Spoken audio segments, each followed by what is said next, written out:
Welcome to our channel, where today we explore the first 5 chapters of the book of Ezekiel, a pivotal text from the Old Testament.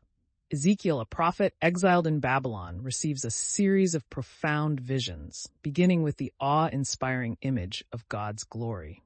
In the very first chapter, Ezekiel witnesses a whirlwind, a massive storm cloud with fire and lightning, and in the midst of it, 4 cherubim, living creatures with faces of a man, lion, ox, and eagle. Above them is a throne of sapphire, where the likeness of a man, a radiant divine figure, resides. This vision leaves Ezekiel overwhelmed and prostrate. Moving to chapter 2, God speaks to Ezekiel, addressing him as Son of Man, a term frequently used for him throughout this book. Ezekiel is commissioned to be a prophet to the rebellious house of Israel. Despite their obstinate nature, God insists he deliver the divine message, warning Ezekiel of persecution and rejection. Yet he is assured of spiritual strength and resilience. Chapter 3 further outlines Ezekiel's mission. A symbolic act follows, as the prophet eats a scroll given by God, tasting as sweet as honey. This act symbolizes the internalization of God's words and the sweetness of divine truth, despite the bitterness of the messages he must bear.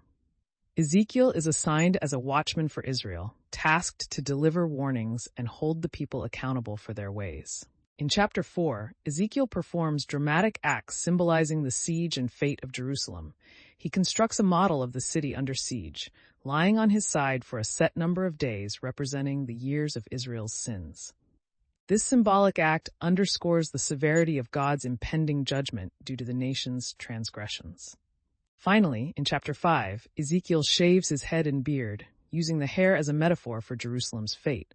Some burnt, some struck by sword, and some scattered. A small portion is kept safely, symbolizing a remnant. This vivid imagery illustrates the intense consequences of defying God. Through these chapters, Ezekiel begins a prophetic journey filled with striking visions and messages, setting the stage for a narrative of fall, judgment, and eventual restoration. Thank you for joining us as we uncover the intriguing layers of this prophetic text.